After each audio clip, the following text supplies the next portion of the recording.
welcome back. As you can see, I'm in my kitchen, so that means I'm back with a cooking video. Today's video is a freezer meal. It's a tried and true recipe, except that it's going to be done in my Instant Pot. You may have seen before Christmas I mentioned that I was hoping for one, and I did get one, so that has been really exciting. We are loving it. The thing I think I love the most about it is the way that meat turns out. Specifically, like cuts of beef and pork that are bigger, like pork shoulder and roasts. I love it compared to the oven or the crock pot. In another month or two, I'm going to do a crock pot versus Instant Pot video, so be watching for that. Hit subscribe if you're interested.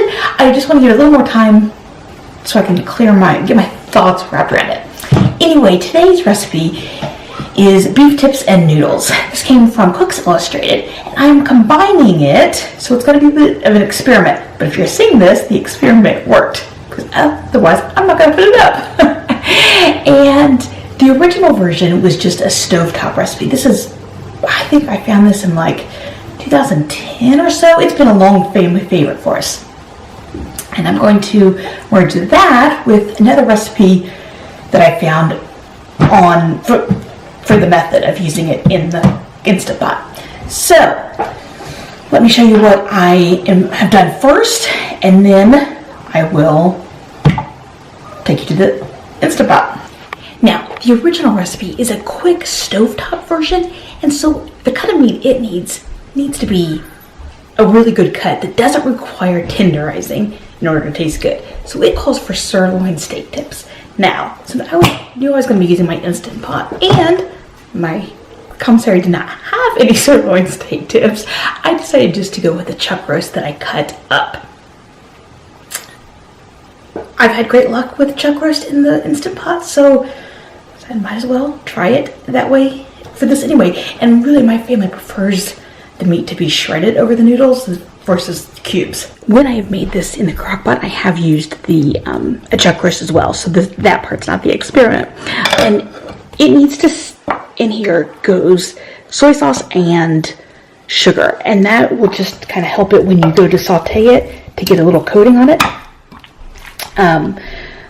You're supposed to let it set for about 30 minutes and then stir it and then let it sit for another 30 minutes. The next step is to brown your meat.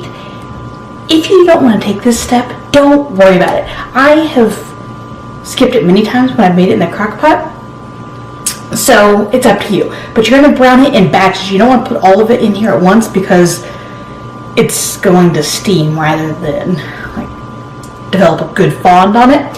So I'm going to brown my meat in batches, then I'm going to take it out and add my onions. You're supposed to just cook it in oil because I'm a Midwest cook at heart. I am using bacon grease. If you don't ever cook with bacon grease, I think you're missing out.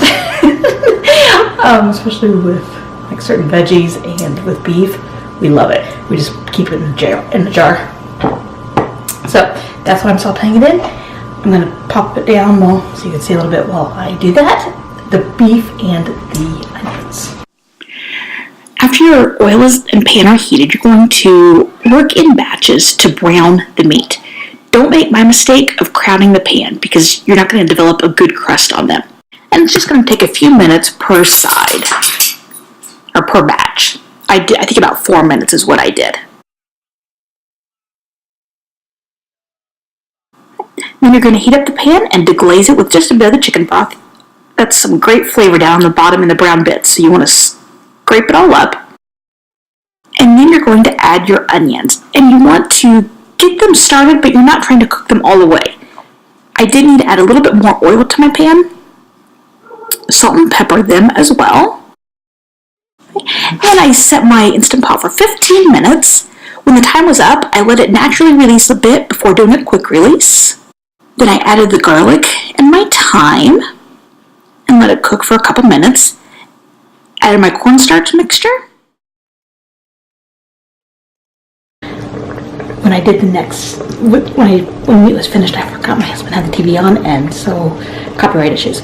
I use fresh thyme, and I buy it in those like clam cases in the produce section, and then I take them out of the case, put them in a Ziploc freezer bag, and I just keep them in. I just go put them straight into the freezer and just pull out what I need. If you want to use dried thyme, that's perfectly good. I've done it. So I put that in, and then stirred in some flour to thicken it a little bit, and I let it all just.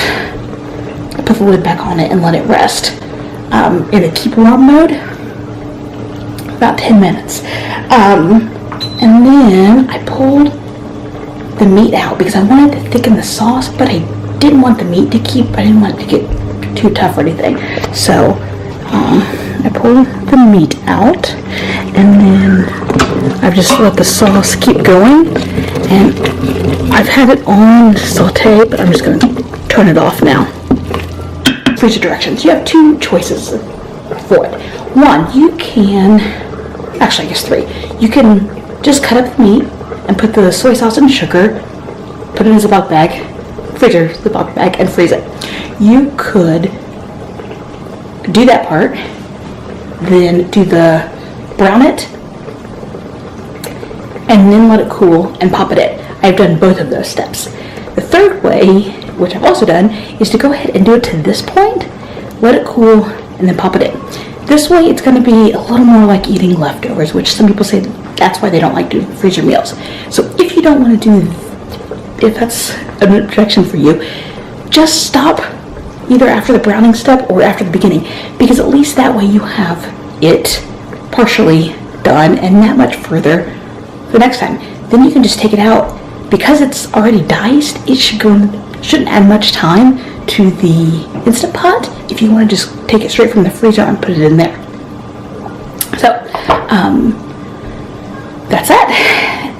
If you are wondering what I am serving it with, we are doing total comfort food tonight. I have egg noodles that I'm going to serve it on, and then I bought rolls that we're doing, or they're warming up in the oven right now, and then I'm doing baked apples, whole ones. I've got a good recipe, I will link it, and green beans. Total comfort food.